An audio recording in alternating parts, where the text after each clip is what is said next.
To our online attendees, if you can give us just a few more minutes, we're just getting into the theater now. We'll be with you shortly.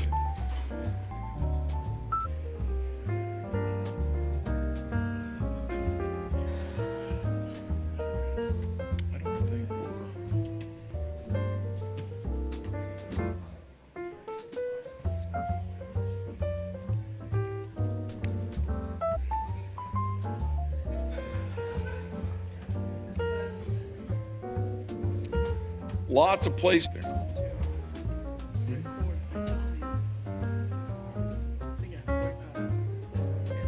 Oh, nice. Good. Perfecto.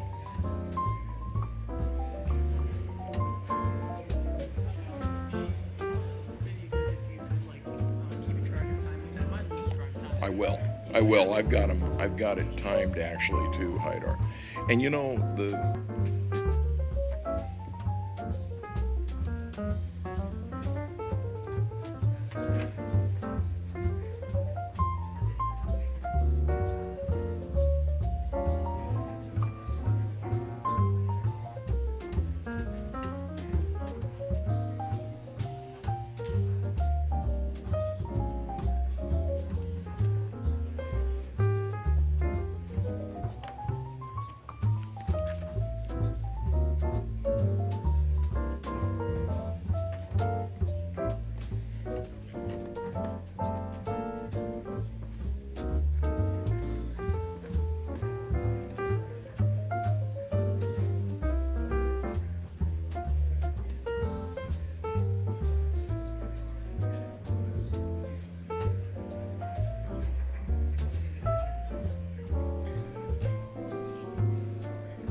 all right, I think we are going to go ahead and get started. I'm sure there are still plenty of people that are on their way to campus to be here this evening.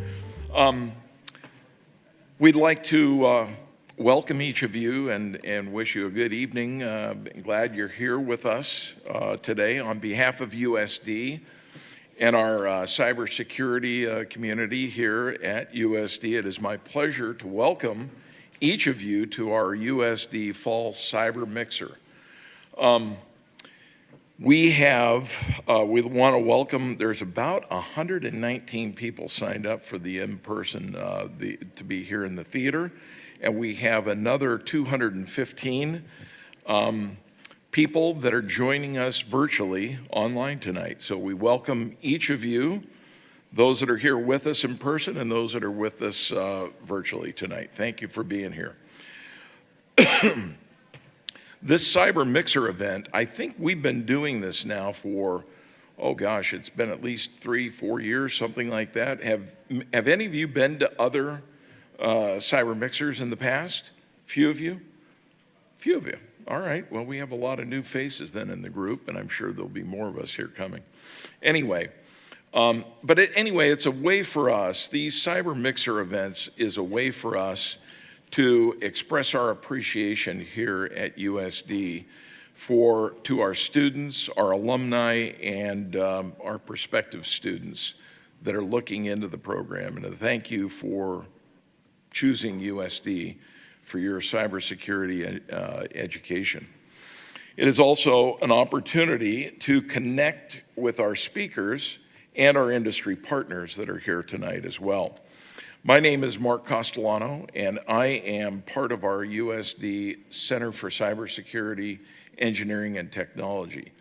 So maybe most of you realize that the way that we have things set up here is you've got the degree programs that I think most of you are probably involved with, the cyber engineering program and the cyber operations and leadership program, both of the master's programs.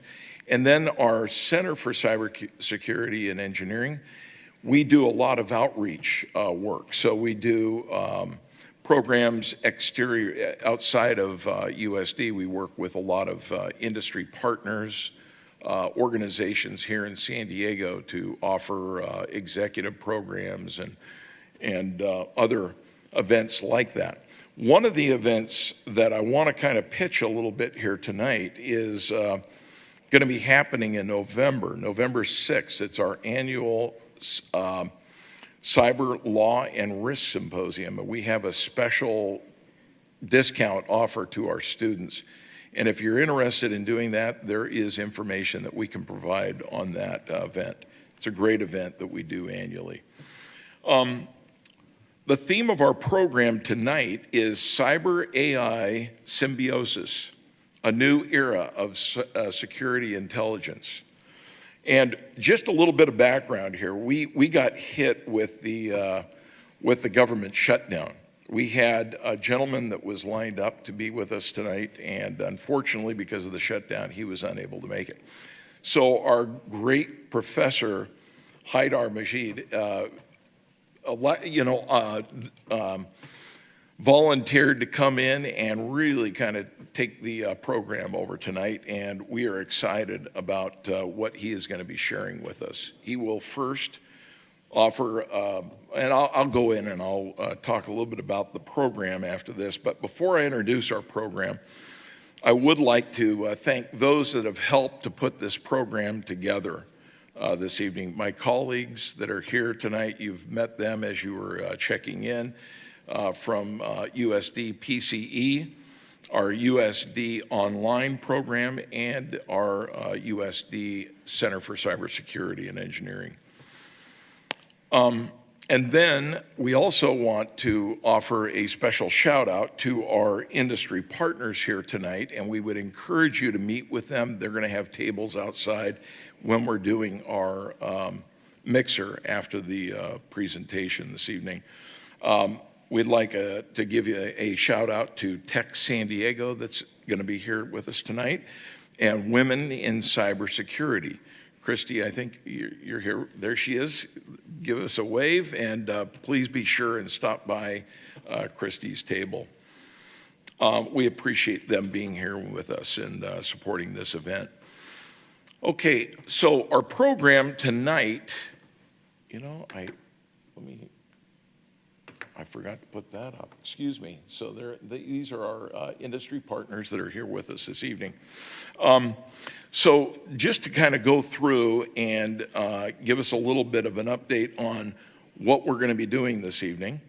So our keynote address, we will start with that, and that is going to be delivered by Haidar Majid, and that will run from about 6:10, which we're at now, until about 6:40.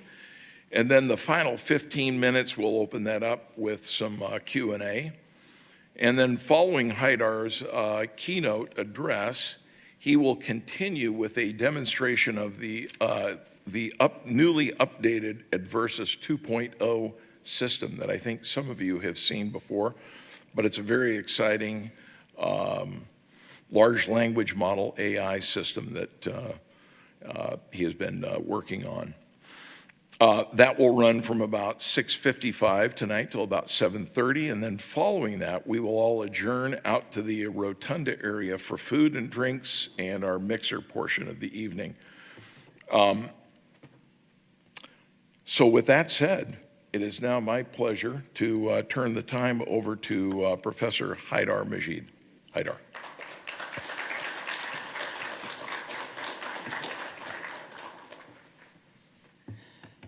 I think we just need to switch to my computer.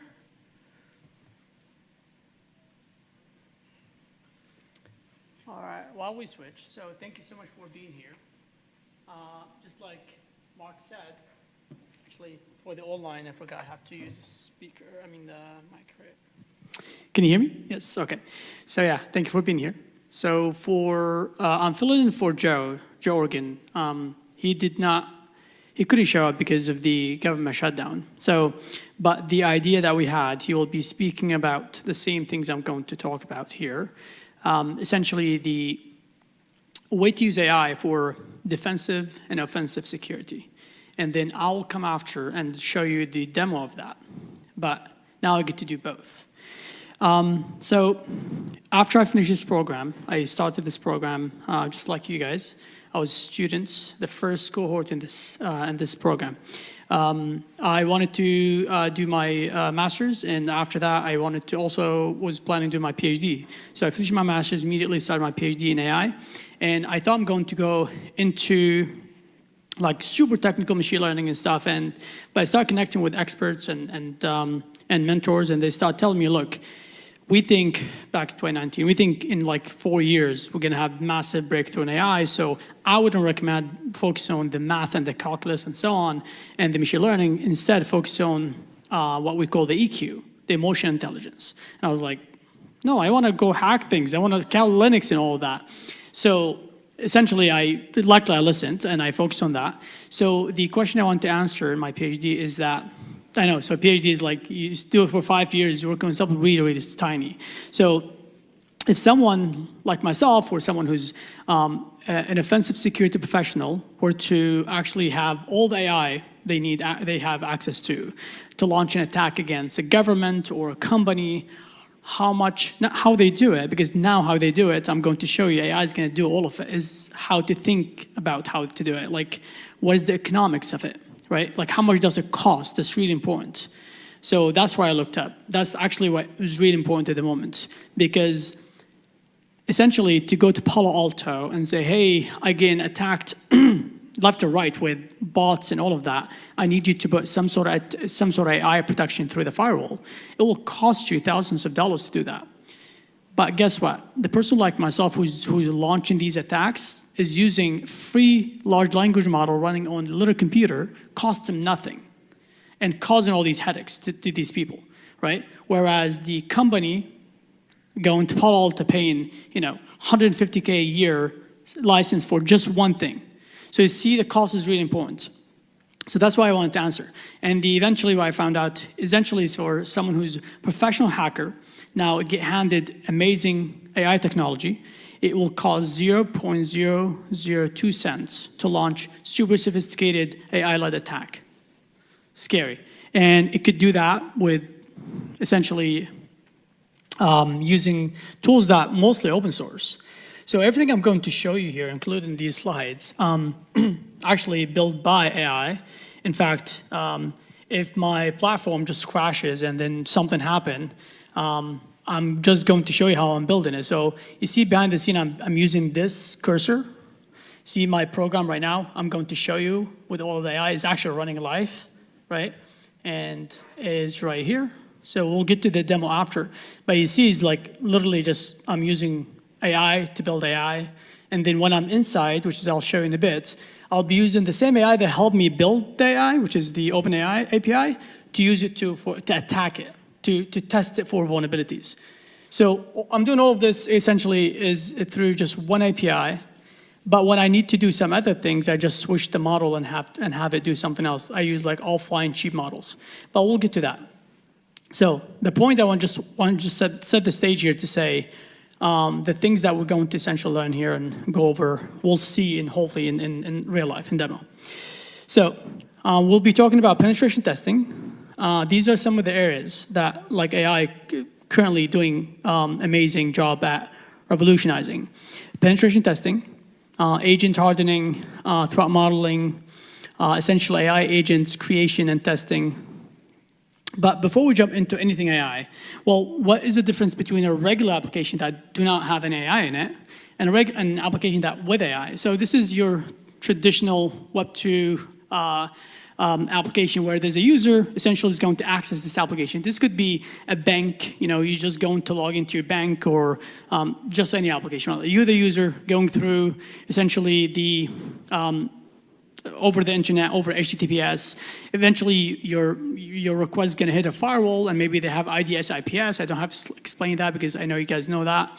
And eventually, your request goes to the application layer, and from the application layer, you get transferred to the database. Let's just say if you enter your username and password for the bank, it will run through these, and eventually, once the computation is done, through an API, will go check your username and password with the database and return if you have account, it'll let you in and so on. So this is just traditional application, we understand it. This is a little more kind of meat on it, using a more traditional application like using AWS. Exact same thing, right?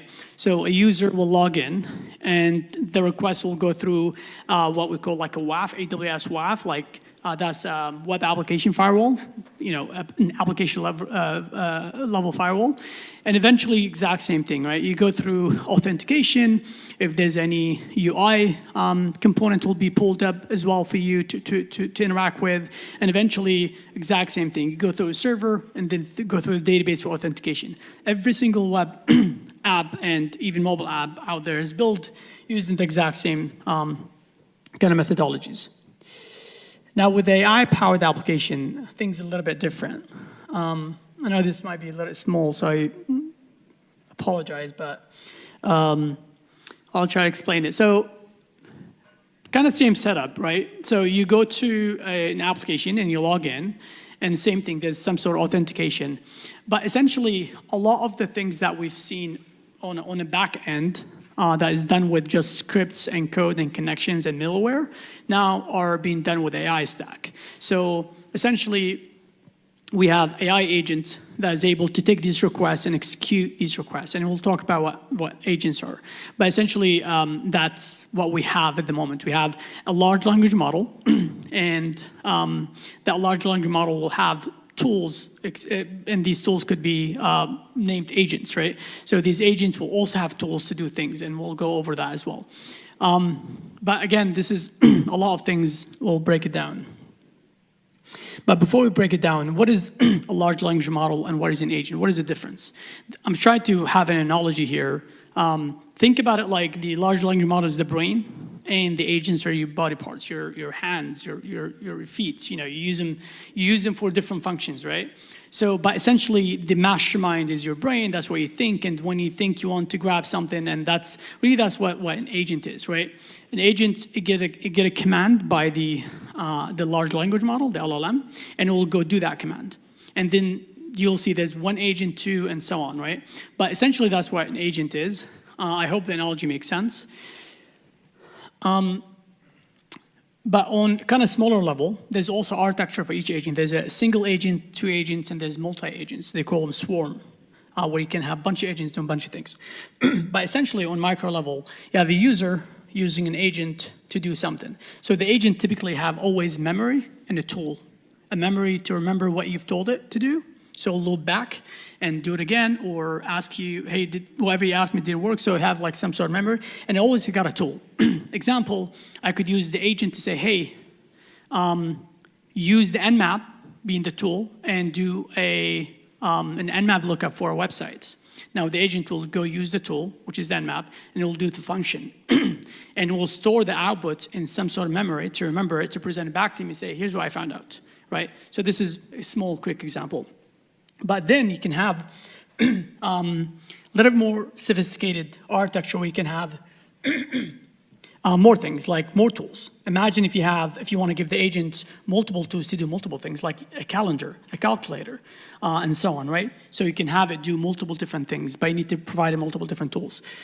So when you have the LLM and you have an agent, right? So you send the command to the LLM, and the agent itself will take care of that, if that basically execute that, and we'll use it as tool, like again, calendar, calculator to do that.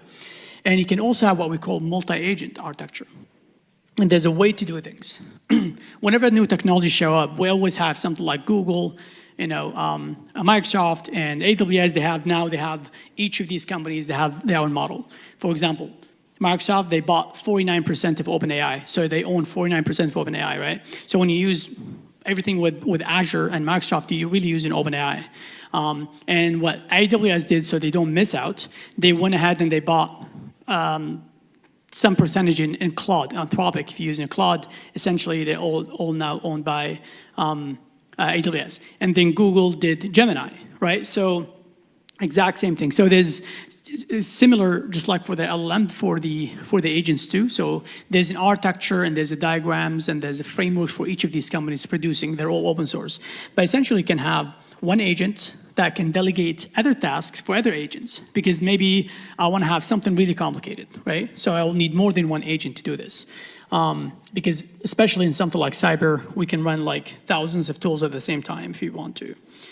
But essentially I hope that kind of set the stage to understand like how these essentially new architecture that invading our applications. Now every single application out there does have a chatbots that is like using some sort of API in the back, like Gemini or OpenAI.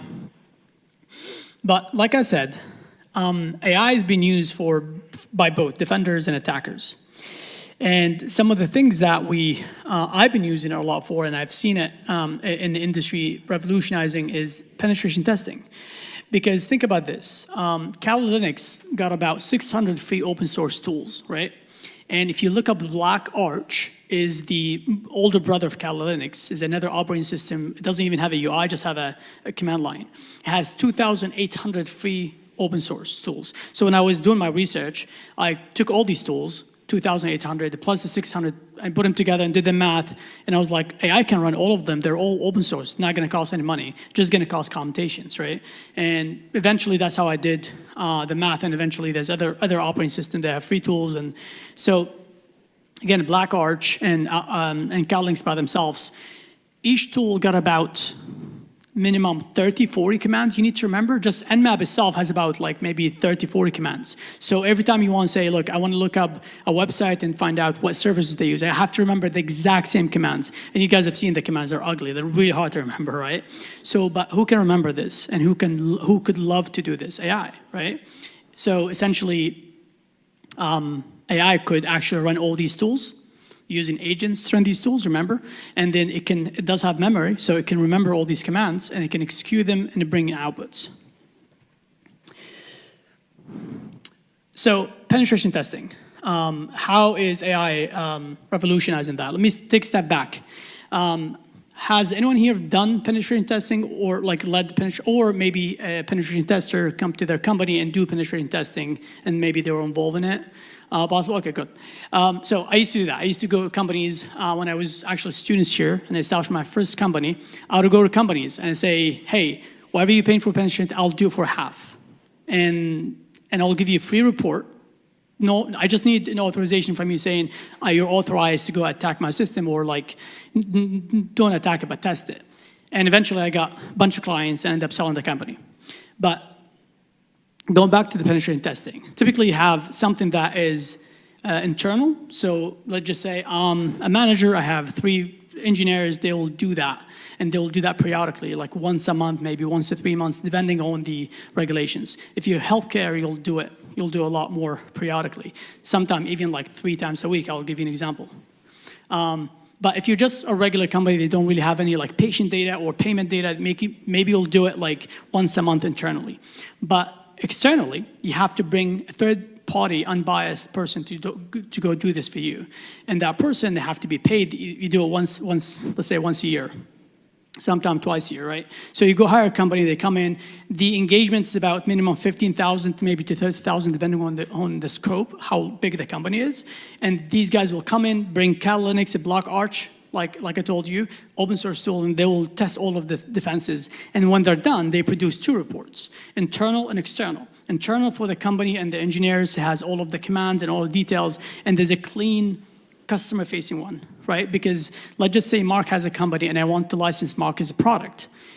Before I touch it, I have a regulation saying, hey, before you touch it, make sure Mark has done pen testing for their product. So I go say, Mark, show me the report. And Mark will say, look, we have it. He can't show me the internal with all the details and confidentiality, right? He will show me an external one. So that's exactly how pen testing works, right? The cost, let's recap, costs about minimum 15K to 30K has to be done internally by third party, and so on and so forth. Now, before I jump to something else, remember I told you there's companies that will literally have to do it like once a week, sometimes once. So I advise proudly that company is called Dexcom. They do the glucose monitoring.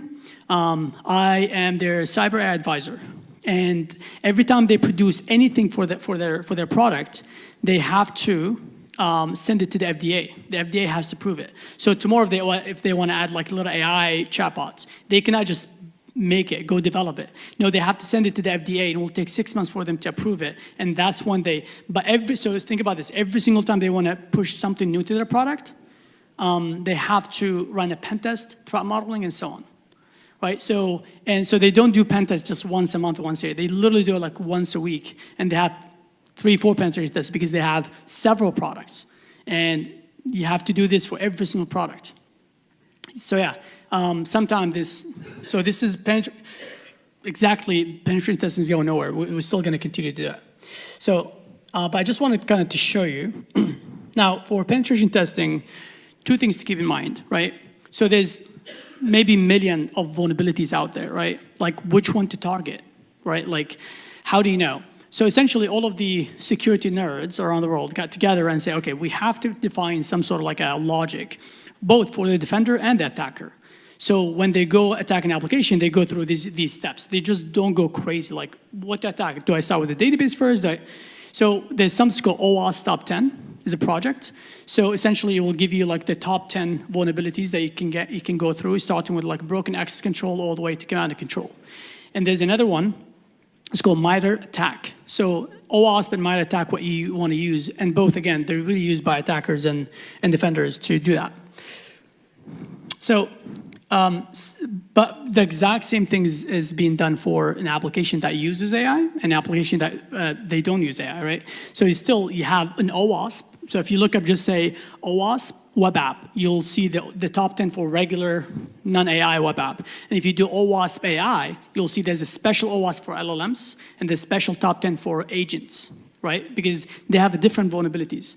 That's why, honestly, that's why I think like we have a massive, huge employment issue at the moment, because companies don't know what the hell they're doing with AI. They have a new kind of way to do things and new vulnerabilities.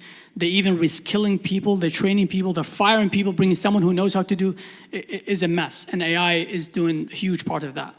A different conversation, but the vulnerabilities for AI is amazing. We have to use it.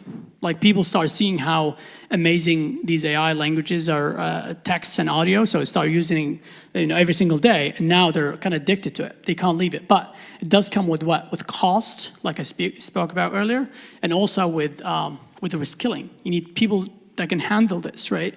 So I'll show you how in just about a year, like if I just told you, hey, large language model, it takes like literally $100 million to train it. That cost like about a year ago. So you'll say, okay, 100. That means you need like so much computation, so many servers to run it. It used to be correct, but now I'll show you in a bit in my demo. I have 5 models running on this Mac computer right here. In fact, just to show you.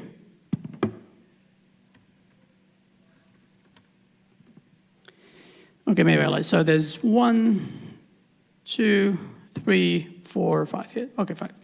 So one is 1.1 gigabyte. That is the first one. We have a Quinn 2.5 and GPT OSS 13 gigabyte, and there's one 3.8 and there's one 1.8.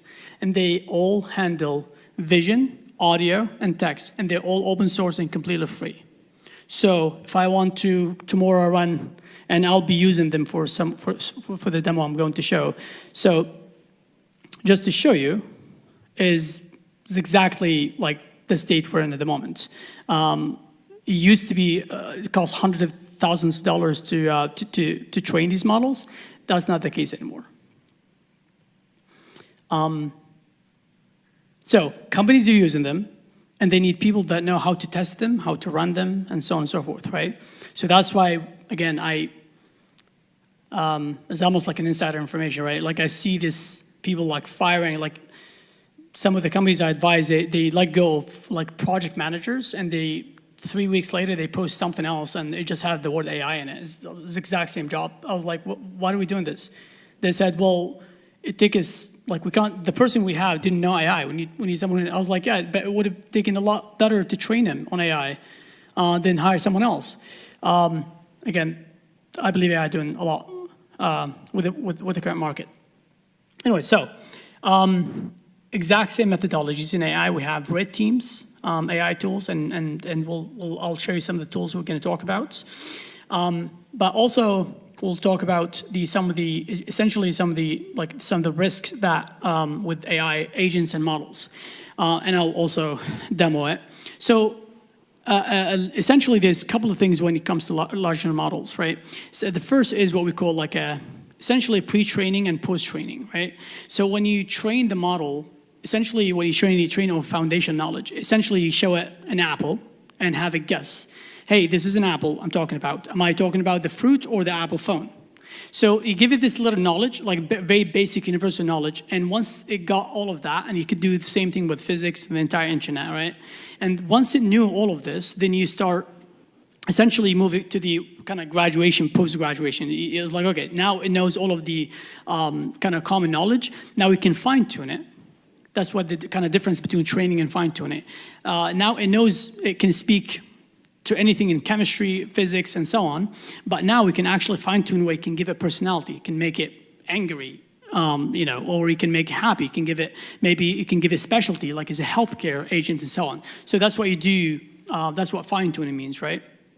So essentially these models, once they're fine-tuned, they're trained by people like us. They're trained by data sets that is healthcare data sets, real estate data sets. So essentially it could be fooled by people like us. Like you can actually fool a model. In fact, there's bounties, big bounty program all over the country about things like this, where you can say, hey, go fool Gemini or OpenAI, and they'll give you thousands of dollars if you can do that. So there's libraries to do that. But eventually, prompt injection is where you guys have tried, where sometime you'll say, hey, OpenAI, can you do something like, can you help me hack Tesla? And it's like, no, I can't do that, right? Then eventually there's a way where you could like manipulate it to do this, or at least give you some sort of information you're not supposed to do. So that's called prompt injection. So remember how I told you OWASP top 10 for LLMs? So if you go to OWASP top 10 for LLMs, essentially they will show you exactly what hackers out there have tried and succeeded and what they're currently doing. So prompt injection, essentially data leaks, a way to get data out of the models as well. That again, they're not supposed to do that. Model inversion, and then also data leakage. We talked about this. Jailbreaking, essentially having the model doing things that they're not supposed to do. Like, hey, tell me what type of architecture OpenAI is using to build you, ChatGPT. Or maybe I use OpenAI API, right? And then OpenAI API is used, let's just say I use it for my banking application. And now there's a little chatbot that answers your questions about banking, and you're the customer, come in and you use it. You don't know what is in the back, right? But like a hacker, or someone who know how to hack and how to manipulate models, they can come in and they will immediately tell you, oh, they're using, sometimes we can even tell by the way these agents will answer, right? That's why you can fine tune it, put the guardrails on it, because essentially if I know, okay, they're using OpenAI, I know what OpenAI is kind of essentially vulnerable to, right, or for. But essentially, again, it's easier to just look up OWASP top 10 for LLMs, and you can see. So we talked about essentially AI models, AI agents, but if you, let's just say, hey, I want to get into that, like what type of framework? So there's OpenAI, like I said, each of these big companies, they have their own models, and each of these big companies, again, OpenAI, Anthropic, and Google, they have a framework for agents. So they have their LLMs and they have a framework for agents. So tomorrow, if you want to say, I want to build something really unique, I could not do with regular applications, because I need something that could actually handle text like humans and maybe even images and audio, but I want to do this. So you could do that with the OpenAI API, and I'll show you how to get one quickly. And you can use it with, so that's the model, and you can use in agents. And again, these are where the agents are: OpenAI Swarm, LangGraph, AutoGen, and there's other agents. So let's talk about data. So secure retrieval augmented generation (RAG). You probably heard of it. So typically, again, we have a database that is just, think about it as just like a lookup database, right? It just match. If you're looking for an apple, it'll take the command, look for the apple exactly spelled apple, and it will come back, right? Now, with RAG, it's a little bit different. It essentially yeah, almost like it can read the LLMs. Essentially, their RAGs are established or built for the LLM to understand what this meaning, because again, now LLMs understand language. They don't just look up, they just compare S with S and R with R, right? They can actually reason about the word. If they see the word apple, they go to their, remember, they go to their knowledge, foundation knowledge, and they understand, well, I don't know whether, I see the word apple, so they go back in the sentence and see what we were talking about before, and even after. And they reason about it as like, oh, they're talking about the Apple phone, not the Apple fruit. And then when they look up at the database, they know exactly what they're looking for. So the database eventually was built to do, built for the LLM to access and use. So built in a special way, and they call it vector database. So essentially, it's all math all the way down. So we took letters, we converted them to kind of numbers, and we put them in a way that is vectorized, where the LLM can actually access them and so on. So essentially tomorrow when you go and chat with chatbots, and you can see like it can reason really well, it can understand, it just math all the way down. Essentially it goes to the database, and the things that stored in the database is saying, hey, when my client is gonna come and talk to you, you're the LLM, I want you to check with this little rag, and that's how you understand how to answer, right? How to be polite. Remember, you have to be funny. So that's how the model know how to be funny. Like they go into that little rules, and then they understand this is how I should behave. My master or my creator told me to do that, right? So essentially, that's what a RAG database is, and what I mentioned about the little rules that essentially can give to the LLM to behave and follow. They call them contexts. So you give it context as to how to behave and act and so on, and speak. Sorry. Obviously, the exact same thing. We have privacy issues with models, just like we do with regular applications, because again, a healthcare application, or if I got to model, if I hacked into, let's say, healthcare, and I got someone in social, what are they going to do? They're going to change their social? They can't. Like it's gonna. I have it forever, which is it make me question the social system, social security system. But essentially, exact same thing. We have privacy laws against AI. The most notable one, Europe always jump on these things early. We have the ISO 42000.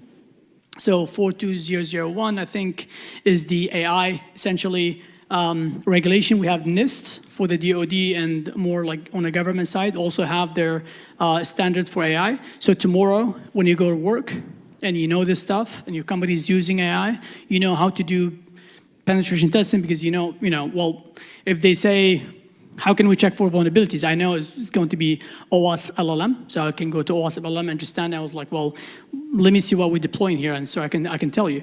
And same thing, they say, well, how about the GRC? How about the governance? Well, let me see. Are we local within the United States? And let me actually look into NIST for AI. And then if we have clients in Europe and operations in Europe, then I'll do ISO 42000, right? So these are good to know as you go into the workforce, and as you have companies asking you how to do this. Let me check pause here. So I know there's like the job market is really crazy at the moment. I tell my students all the time, I used to get jobs really quick. Every single interview, I always have one superpower always with me. I always have my GitHub repo, and I always ask, can I share my screen? And most people, like, essentially, I'm trying to show them how confident I am. I just have I know this is about like analyst job, about networking, but I have like 60 open source repo that I built. Can I show you that? And I think we talked about that in the past, how I just grab open source and I work on them, contribute to them, and I add them to mine, and they're open source, nobody, essentially. But I advise all my friends and students to do the exact same thing right now with AI. If you are building something with AI, you can literally get a job by just even be that pushy person and say, I know this is not AI, but let me show you what I built.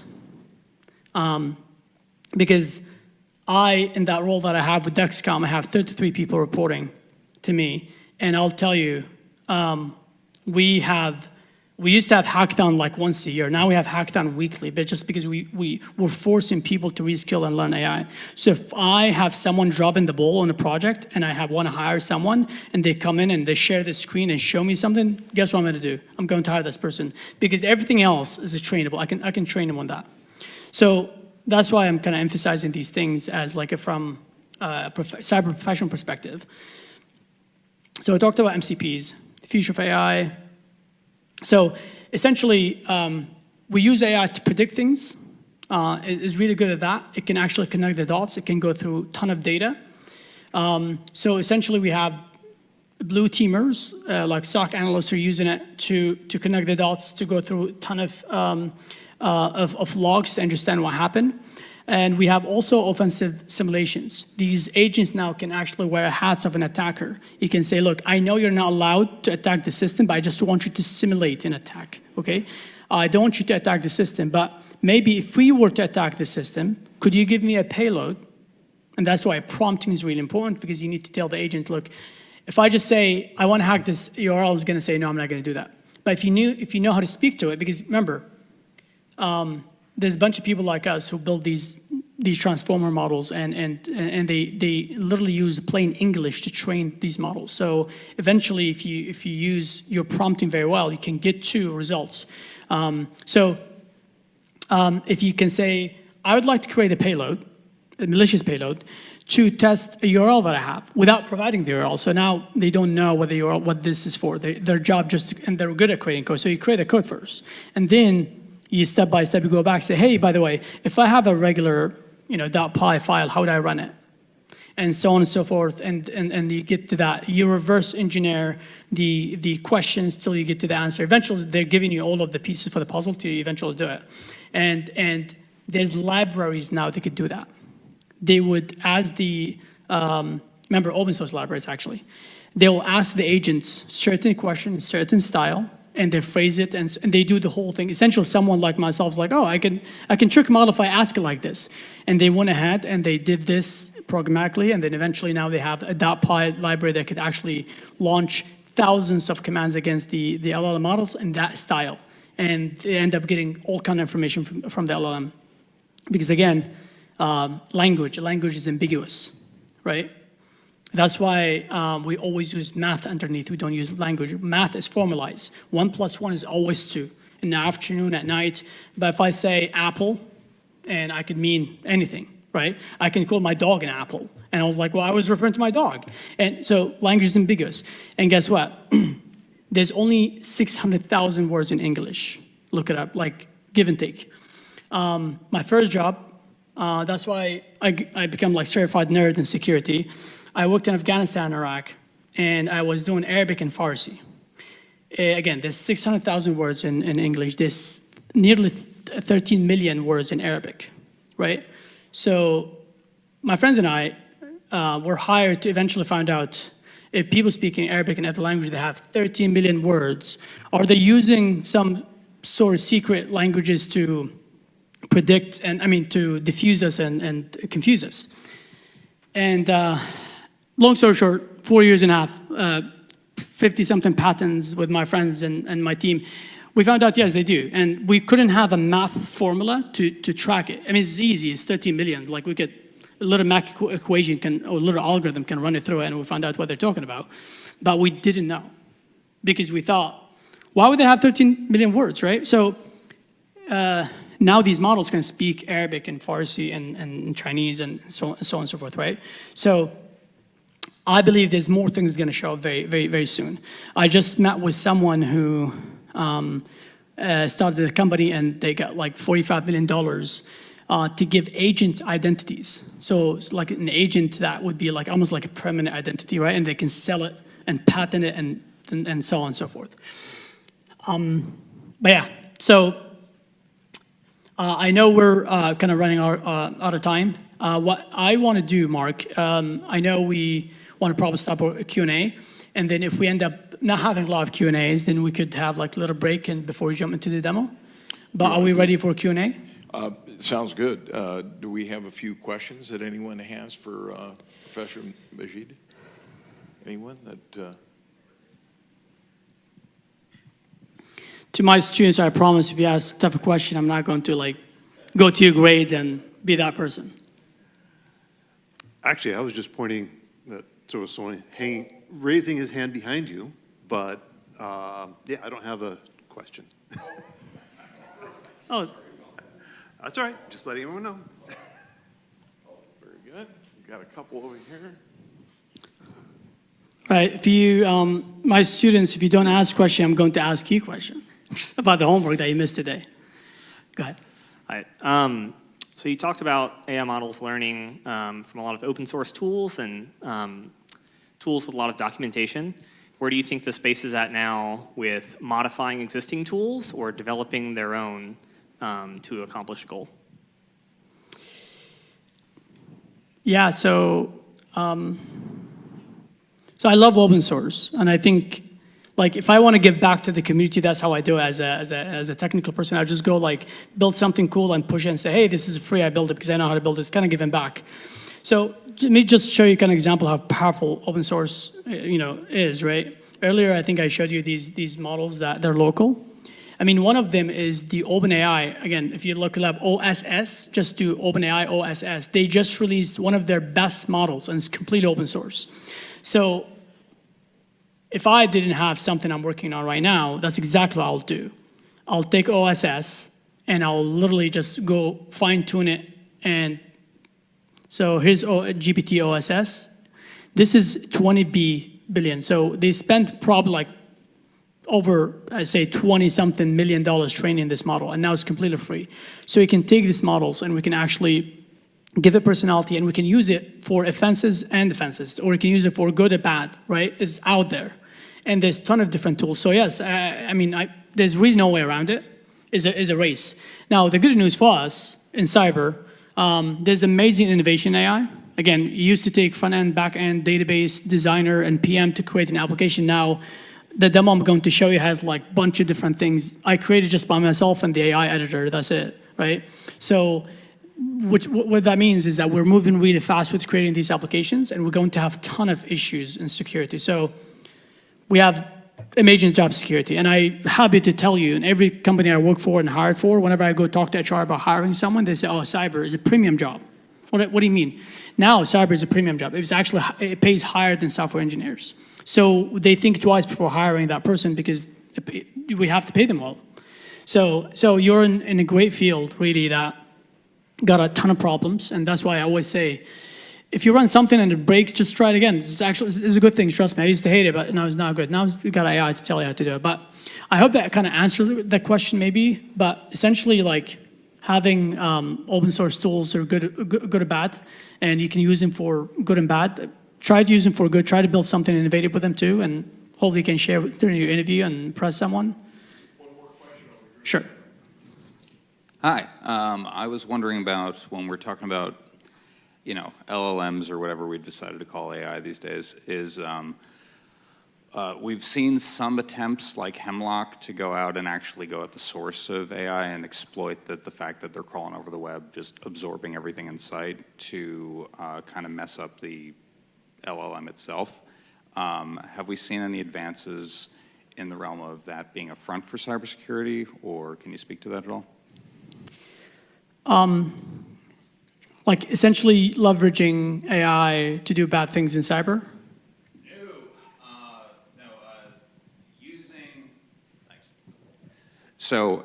Using the fact that LLMs crawl all over the net and just kind of suck up data, making intentionally malicious data that's going to screw up the LLM model. So an example of this is Hemlock, which is a copyright. It's designed as a copyright protection software to mess up if you go over artwork that the artist doesn't want, taken, or a novel that they might not want released. But one could see how that could be buffed up to actually take out an entire model if it is robust enough. Got it. I know I got that question. Thank you. And I'll tell you, just expect just about anything happening with AI, because again, AI can speak, can recognize audio, can create videos, and they're amazing, right? So they could do everything. But to answer your question precisely, yes. And the reason why is yes, because we, like I said earlier, a lot of companies, they don't even know how to follow a policy to secure AI. I promise you, is very, because is moving really fast, right? So yes, there's definitely fear of large, and they do this all the time, by the way. Like you can fact check large LLMs all the time, and then now they got really good at providing these links. But But yeah, there's definitely a way to, I mean, again, Firecrawl is an API-based model that will let you crawl just about anything.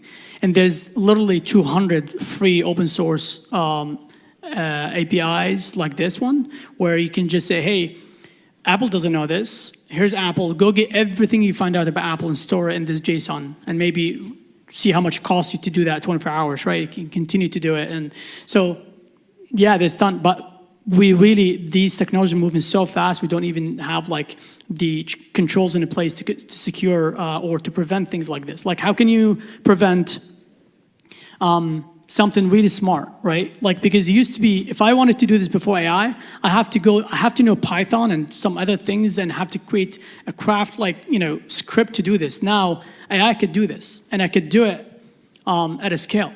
Like, I can have a fake URL and say, hey, every time someone take this URL down, spin up a new URL and do it again. In fact, Mark and I, we just had someone approach us saying, this is a huge problem. I'm a massive casino, and I have people doing this for my clients. Could you help us with that? And we're looking into helping them. Essentially what they're saying, we don't know how they're doing it, but every single time they create a website fake, like they impersonate our websites, and we take it down. And remember how I told you they were fighting kind of flights with a cannon? They hired Rabbit7 that charged him $100,000 a year to do just that one thing, to take fake website down. And he said, as soon as we take it down, we have like 3 apps. I was like, dude, I do this all the time. Let me show you. And I showed him, I was like, look, I'm going to take the Apple website and I'm going to put it in Figma, and I'm going to get the entire design that Apple spent like thousands of dollars. And there's a service that can let me launch it. And every 5 minutes, it will go to apple.com and misspell it, change it, add 1, add 0, and it could do that nonstop. So you can scam someone for maybe an hour, and all of a sudden the website can change within a few minutes. Why? Because AI now can generate front-end working, amazing looking code that looks like Apple exactly, really quick, on the fly. So. One more question over here. I'm back.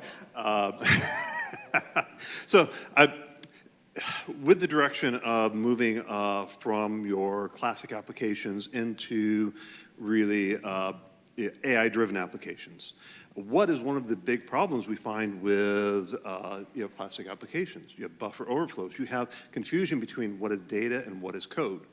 Now, with LLMs, the problem we're talking about scanning the internet and getting poisoned by content on the internet is the confusion between what is data and what is instructions. So as you're building these AI applications, how are you considering the guardrails around making sure that code or your instructions and your data is distinctly separate? Yeah, I mean, to be honest, I don't know the answer. And why I don't know the answer? Because most companies at the moment,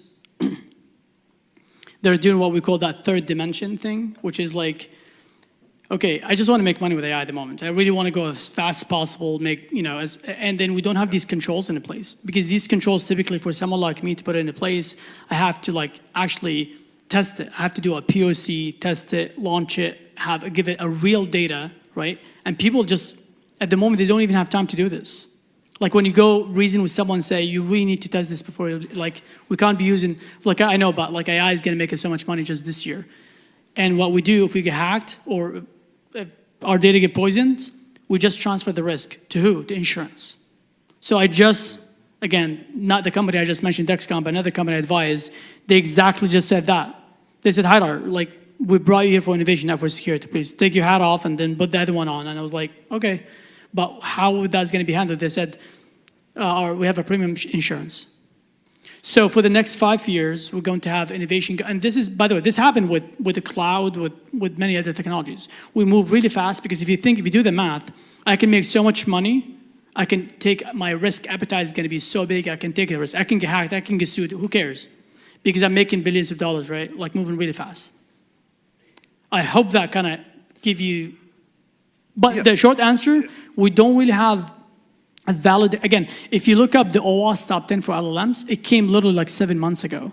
And this is one of the world-class organizations telling us people like how to secure AI models and so, because they launched it a few times and we have a draft. I contributed to it too. And then they changed the entire, architecture. And then we have something like MCP showed up, which is replacing APIs, right? And we're like, how to secure these? So. And the point is that we need to be agile and know that these changes are coming up. Just within the past year, they've finally identified a way to classify what an instruction versus data is. But yeah, it's constantly changing. Yes, yes, indeed. And again, we don't know what we're doing yet, but this is also amazing things. Again, like if I'm back graduate again, this program, yes, I'll try to get a job to pay my bills, right? But like the first thing I'm going to do is I'm going to create something. I'm going to create a business online, like right now with AI, because guys, again, like AI can speak, AI can act. I was doing these videos, marketing videos for USD. And a friend of mine saw my video, was like, oh, it looks really good, but hey, look what I did for you. He took my video and he gave it to, look up this app, it's called Caption. It took, not even video, give Caption a screenshot of my face, and because it had my video, it cloned me exactly. And it sounds way better than I am. Like exactly like me. It looks, because you can have it realistic.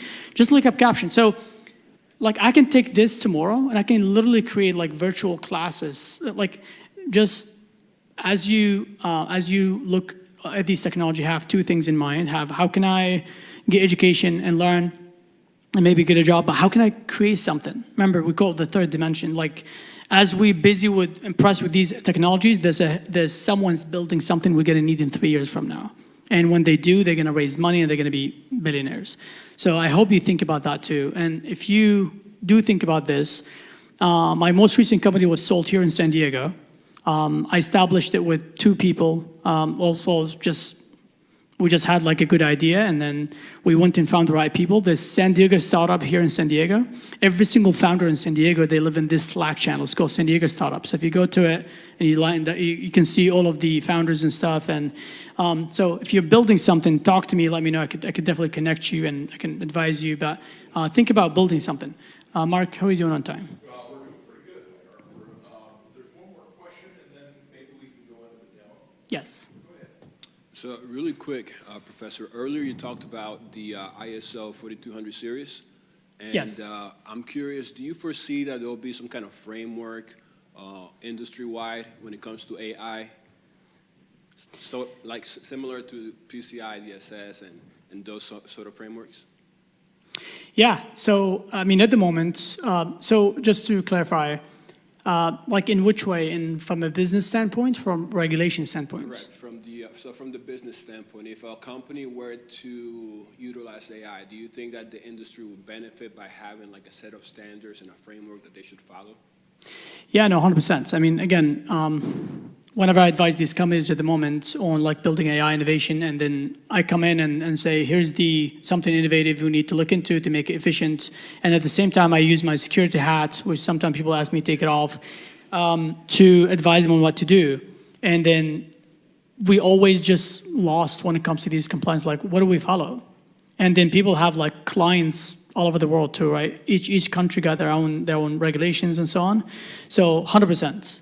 Again, at the moment with AI, you can really build anything. I mean, you can just go like Google stuff. Like there's a lot of companies are showing like real estate doing this and like real estate AI, and they're just replacing .com with AI. But yeah, from a business standpoint, most businesses really just following what is out there, and what is out there at the moment, there's NIST AI, there's the ISO 4201, and there's essentially like other, I would say minor, like frameworks, not really policies. I mean, the White House issued policy, if you go there, they don't have any implementation. It's almost like high-level policy, right? Like it tells you, some high-level info, but it doesn't tell you how to implement things. Like tomorrow, it wouldn't say like this gentleman who has like, hey, is your models going out there and getting poisoned with all the data out there? And if that's the case, is there a policy in place preventing that model from doing this, or from you?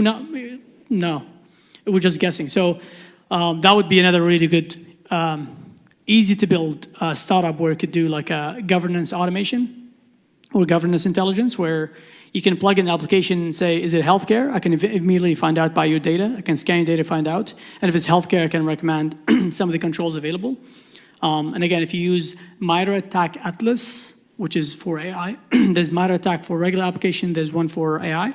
And if you use OWASP, which is same thing for AI, well, you can just plug that in as a framework into the application, and you can go from there.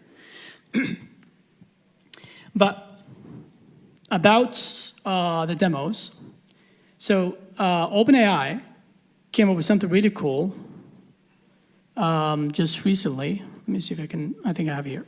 Yeah. So again, these things are moving really, really fast. I used 2 years ago, I was getting paid left to right to build these little agents to do things because people want to get advantage quickly. Like, hey, I'll give you 30K to build these agents and these frameworks. And by now, like, you can drag and drop with OpenAI. So if you just Google, and this came out like literally 2 days ago, and now you can drag and drop and build agents, right? But just to show you like a regular agent. And so essentially, I just drag, and I can recreate this quickly. I drag this start, and I drag this agent here. I asked it, I'll show you how it was created. So eventually I asked, I was like, hey, there's this website, this vulnerable website. I just gave it the website itself. And I say, hey, actually, let me show you the question. So here's what I said. Find the username and password for this site. Hint, it is listed in the plain sight, and this is the URL, right? It went ahead immediately. I just give it to, like you see, there's no username and password here, so it knew where it would, what it would be. So it navigated to the your profile, and it found them here. You see test, and it came back and it says, I found him here. Now let me just follow up and say, try to log in. See if we can do that. But this, again, we have just these little two things. Essentially, this agent says stop, so it's running. There's no indication it's running, but I can still see it's running. And it will log in, no problem. But just to show you, now you could do all of this, and you can publish this agent as well, and you can take the code of it, and you can go somewhere else, and you can actually modify and so on. But again, you've seen, it will definitely do it, no problem. Here we go, I think we got something. Says, so when I had, you should see HTTPS, and at the end here, let's see.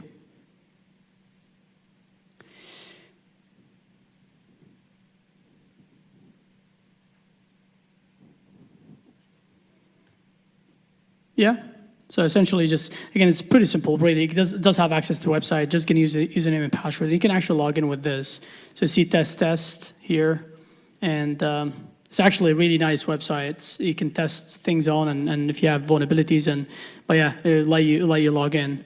But how would you create something that is a lot more kind of like cyber in nature, right?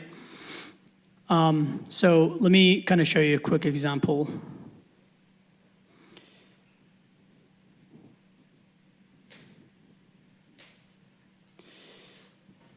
So agents, I'm going to create a new one. Remember, this is Microsoft. Microsoft, they bought 49% of OpenAI, so everything they do is like literally what OpenAI does. It's the exact same thing.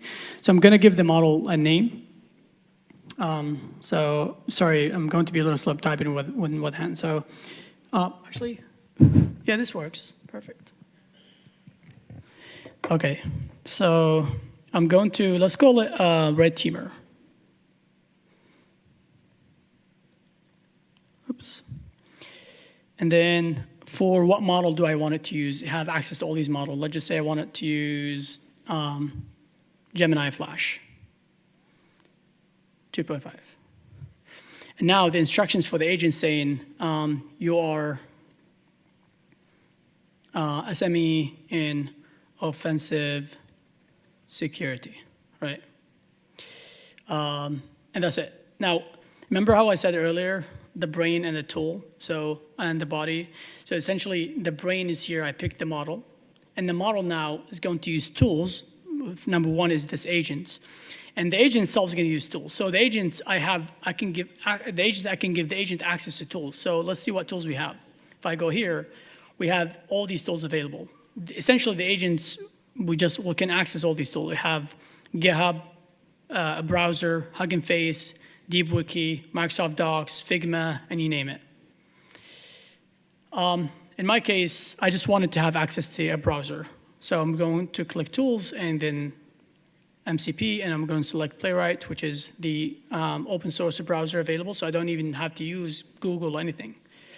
And that's it. So the model got access to the tool. I'm ready to test. I'm going to say, hi, can you help me? Or what can you do?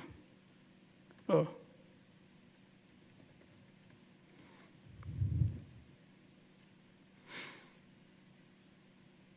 Okay. And if I want to improve the instructions, see it says improve.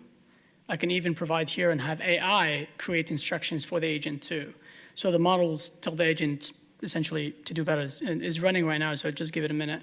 But while this is happening, I'm just going to go grab our target website again. And come back. Okay, now we have way better instructions here, which is awesome. And tell me about your skills, just to see. See, it says I can find vulnerabilities, I'm specialized, and you can speak cyber. Anyways, let's say I need you to find the user name and password for this URL. But I want you to do it live. Let's see if you can understand this.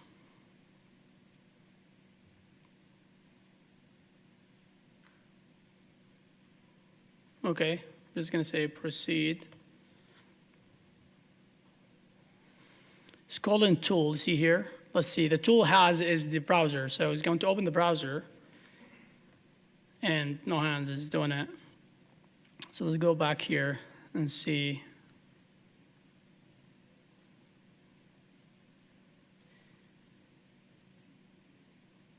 So essentially from here I can say log in with the user name and password.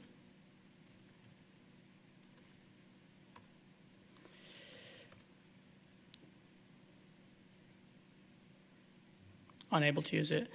But you get the point. Now, this is something I also demoed here a while ago. So this little thing, this is how the idea came about. Like me, so like, oh, they can do that. They can actually open, now went ahead and built full-fledged chat that can actually do that. So this chat right here on the left side, I know is pretty dark. Say hi. It's actually still running, so let me just say hi here. So immediately it's going to say, hi, how can I help you? And then if I go to here, you can see the models, local models here. So this thing now have access to all of these models. All I need is an API key. I'm sure you guys know how to get an OpenAI API key and run this, right? So essentially, and then you could build custom extensions to run things. For example, I have AI extension. Well, actually, so how you want me to dump the database, blah, blah. I was asking it to dump this database and give me all of the username and password earlier, and it was doing this with it. So it's asking me, but I can just open a new chat and say, let's tackle something else. Just to show you kind of how it works. But let's go into like some of the penetration testing. So remember, now the agent, this little agent, is helping me build tools to test AI. So an example of that, let me just close these tabs have it. So let's start with penetration testing dashboard. So you'll come here, you'll specify a target. In my case, this is the same target I'm testing. We just drop down and select the target. And I know it's kind of difficult to see. Let me make it a little bit larger. And essentially, I can run web app, MITRE attack. I can run reconnaissance. So for web app, if I click open module, you'll see the modules I can actually run. So example, remember the OWASP top 10? Right here. I essentially took all of these and I went into each one and said, okay, what is a broken access control? Essentially, they're testing for broken access control, right?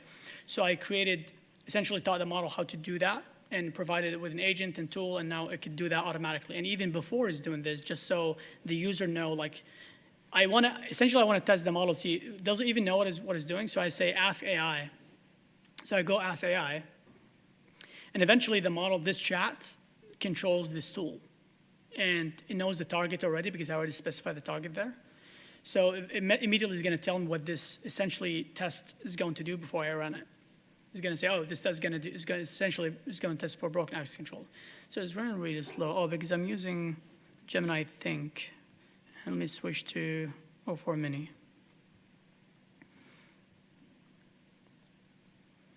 Send it the question again, and immediately it's going to say, oh, this is what this test for. See, it's a lot faster because the other one I was enabling thinking, because if I want to just go to bed and have it like work on this all night, I can increase thinking. But before I even run this test, AI is going to tell me exactly what this test is going to be about. So here's a breakdown of the OWASP 2021-01, OWASP top 10 broken access control. It's going to tell me exactly what it does. Then all I have to do after this is just run the test. And I can do the exact same thing for all of them, right? So this is for OWASP top 10. Let's just say now AI have access to my operating system itself. It can tell me what tools that I have installed before I even have installed. And if I don't have, so for example, if I go to tool status,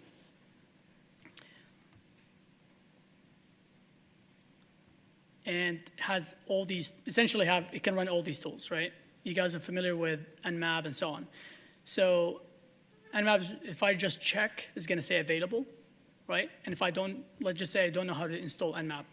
I can just ask AI, it's going to run it, and it's going to tell me exactly how to install AI. And in fact, I can just, you'll see once it responds, because this thing can actually it can control my computer. So it's not only, it's giving me how to do it, but I'm not going to copy paste. I don't have time, so I'm just going to say, okay, great, install it. But it's already installed, so actually let's try one that is in install. So this one is available, this one is available, ping is available, trace routes, test SSL, okay, test SSL is perfect. Install, well, let me ask it about this first. It's going to tell me what are the tools for, and then after that, it's going to say, okay, I don't have it, right? Go ahead and install it. Great, install it for me now. So I'm going to pause it here, and I'm going to install it.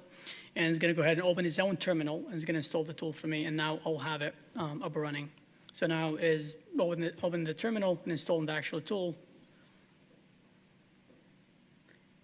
And this, exactly, so when I'm using OpenAI. OpenAI doesn't know anything about cyber, it doesn't know anything about tools, right? But remember how I told you, because it has foundation knowledge, it has knowledge of everything. But I took that and I fine-tuned it to focus on security stuff.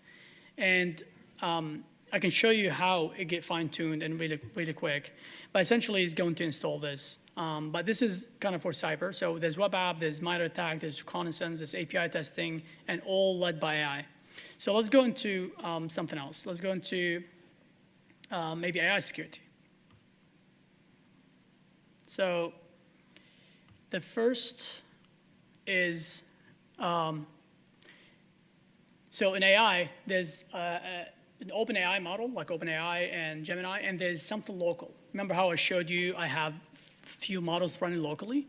So if someone come tomorrow and say, hey guys, like I hired you and you're a brand new employee, we have two type of models. We use OpenAI or Gemini, and we don't know if that thing is secure. Like how can we make sure? And then we have ones that is local. How can we test them, right? Like this is the question. So just to kind of show you how I would go about doing this. So if I just do OpenAI API, So essentially, I'm taking a slice of OpenAI. And I'm going to test it. How to do that? You do that with an API. So I'm just going to go into dashboards and see I have a bunch of APIs. Anyone can do that. You just have to plug in your debit card, and it's really cheap. Like the stuff I'm doing, it will be like $5 the entire month. So I'm just gonna say testing, and do not show your API just like I'm doing right now. I'm going to delete it after so you guys don't use it. But if I just create one, it's gonna give me an API. And now I can plug that API anywhere I can use it, but I'm using it to test things with it. So it's kind of like I'm stabbing OpenAI in the back. So I'm using OpenAI to generate knowledge, and then I'm using the API, the second API, to actually use it to test it, right? So essentially, what I was shown here, see if I drop down here, I have OpenAI Mini.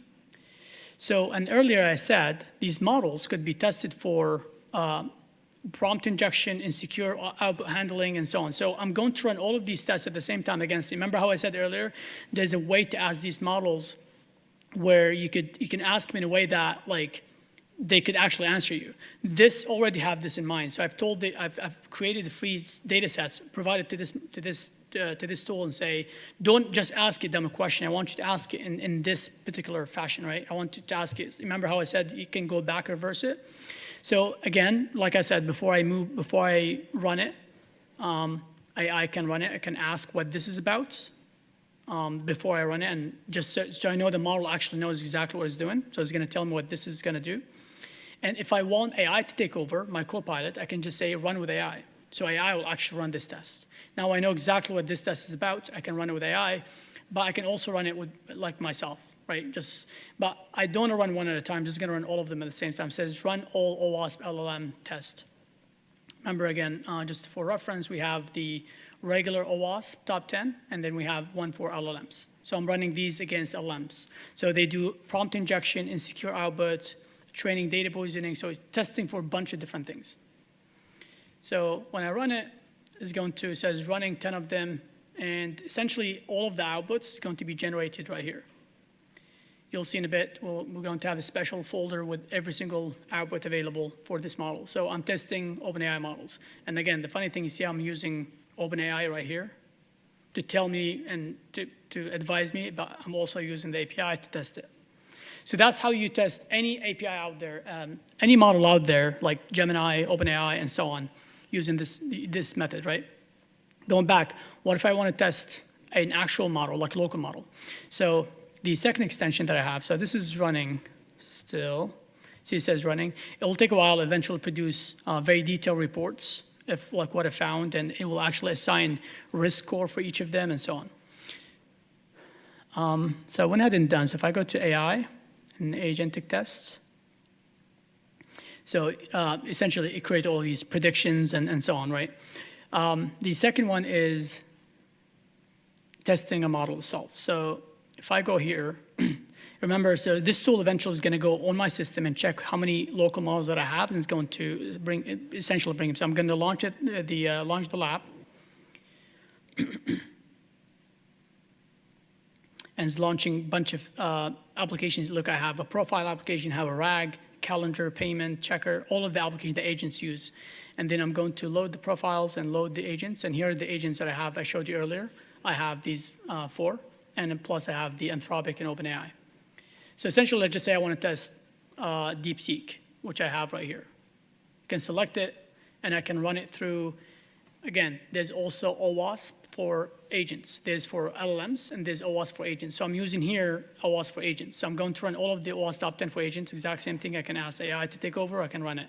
So if I run it, it's going to run all of these vulnerabilities, known vulnerabilities for agents against these agents that I have, these models that I have installed.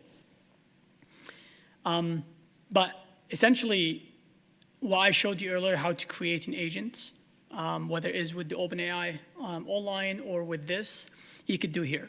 Lastly is the threat model. Again, threat modeling is, for those who don't know what threat modeling is, so essentially if you have, if I come to you and say, hey, I hired you, Brian, new employee, and here's our architecture. This is the application that we use and people use. This is the architecture of it. I want you to break this down and make sure you understand exactly how it works and also what are some of the gaps and vulnerabilities. This used to be my job 7 years ago. I did work for Booz Allen and other companies. I did make me $250,000 doing exactly that. And now AI could do an amazing job, way better than I was doing. So, but that's what threat modeling. And again, for threat modeling, you use a bunch of frameworks. One is Stride and OWASP, and there's other frameworks, right? So essentially, for me, it's like, how will I test? Where do I start? So essentially, I can look at what OWASP is telling me and Stride and so on, and I can say, oh, let me follow here. Seems like they're asking me to start with here or maybe here and so on. So again, AI now can do that really, really good as well. So if I open the testing, so I'm going to just give this a name, just call it AWS. And again, what do I want to test it against? Stride or OWASP Stride. I want to, this is an application like web app, mobile app, desktop. I'm just going to say it's mobile app. And then is public facing. Let's just say yes, it's public facing. And then also it uses, let's just say SSO. Hit continue. And now all I have to do is upload this architecture diagram that I showed you. And then now it says running diagram analysis. Essentially, it's going to run diagram analysis against this, and it's going to produce, essentially the AI is going to try to understand what these diagrams, like what I was trying to do earlier, and it's going to list the description here. And once it's done, then we're going to go into the next step. I'm going to ask it like, okay, now you understand it. Here's what I want you to create. And typically, okay, it listed all of the description of it, describe the, so I'm going to say next. Now I say, okay, so based on the description you have, I want you to create attack tree, risk score, mitigation, and test cases. So look how fast it's going to go. It's already done. So essentially, it went ahead and create all of that. If I go here to threat model, see these green ones it just went ahead and created. So there's an attack tree. There's executive summary, metadata, voice scan, risk assessments, detailed risk assessment of this, and there's mitigation, how to secure everything, test cases, like how to, would you abuse that, threat analysis, and so on. So I don't want this to scare you, say, okay, like, okay, what are we studying here now then? This is essentially is going to augment what we do. It's going to make us better engineers. And if the fast, like the quickest we know these stuff, the better we're going to be as engineers and better job opportunities we're going to have. So I definitely encourage you to, again, that's why I said earlier, I wasn't kind of like, I had a point when I say, try to establish a business or an application, because when you do, by the way, you get to learn a ton of stuff. I don't really care if you're going to make money or not. But you're gonna have people step on your toes, and you're going to have people even hate you, and you're going to learn so much. And you're going to disappear for 6 months and come back like super dangerous. Like you're going to know so, because it's your business. There's nobody to tell you what to do. You can work till midnight, but try to do this, and that's how you learn all these tools and all the technology. Because again, like I'll need 7 years of master's degree to teach all of this, right? So there's a huge part on you to go, seek someone like me and other professors and bug them, and then just say, like, I want to learn this. I want to learn this. How can I be valuable? How can I learn AI? Trust me, it's going to do amazing things for me, for you. So, and for me too. So I'm going to stop here. Any questions, kind of high level on the penetration testing we did? And by the way, sorry, one more thing. Just like we did with OpenAI earlier, if I just don't want to do this, I don't want to deal with it. Like I just want to give the target to AI, and AI will take over. So I can just give it to the chat and say, you are SME in OWASP, test this site, and try to get the login info. Oops. Paste it here. And this will, I can even increase the thinking, which will cost me more tokens, but this will eventually work. Well, this one says, I'm sorry, I can't do that. And that's exactly what I'm going to, so just to show you, maybe a good example for I'm just going to clear the chat so it doesn't have any like actual cache memory. And I'm going to say, I need to do some testing. Can you assist? Of course you can. So now I'm going to pass this.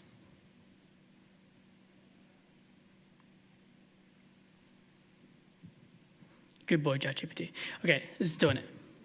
So this is like the smaller trick, but like you can tell, like you can actually go back and make it very sophisticated. And then once you know a style, then you say, wait, I can do this at scale, right? I could do this all day. I could do this like, which is what I did. Essentially why I found out how to do it, I just went back and started making these little libraries where I have like time sequence and things like that, and a way to ask. Never say hack, never say, hey, and never, I hate saying this, but I just read an article. So essentially all of the people trained AI, they speak a certain way. So these AIs, like could be tricked if someone have like broken English or like have some sort of like language diffusion, find a way to do this, you can trick the crap out of it. Like if you can find a way to trick it with Spanish and other languages, you can get so much because it was trained with English and everything else was translated. And for those who speak languages, they understand when you speak is different when you translate. If you speak two languages, you can understand this, right? Like when I speak Arabic and Farsi and Turkish, I don't, like, I consider English my native now, and I translate English to Arabic and English and Farsi and so on, right? And when I do backward, I do the same thing.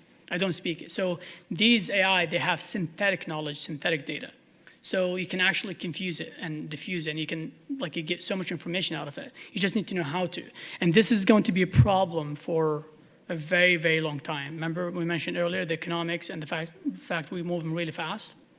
So, Mark, how are we doing on time? We're doing good, Haidar, although what I was going to suggest, in the interest of time, and we've got a lot of food out there and drinks that need to get taken care of, I'd like to maybe just ask if those of you who have questions, we can really carry it on out there in the Rotunda area. So as we adjourn, we would like to invite you to go out into the Rotunda area and enjoy the food that's out there, the drinks. We would also like to thank our colleagues on our planning committee, the USD PCE, USD Online, and USD Center for Cybersecurity, as well as our industry partners that are here tonight. And I would really encourage you to stop by their tables from Tech San Diego and Women in Cybersecurity and chat with them a little bit about their organizations and what they can do to help with jobs and all that good stuff. Anyway, thank you very much. Could everyone join with me in a big round of applause for Professor Majid? Thank you. And thank you all for coming, and enjoy yourselves out in the Rotunda area. Thank you. Thank you, guys.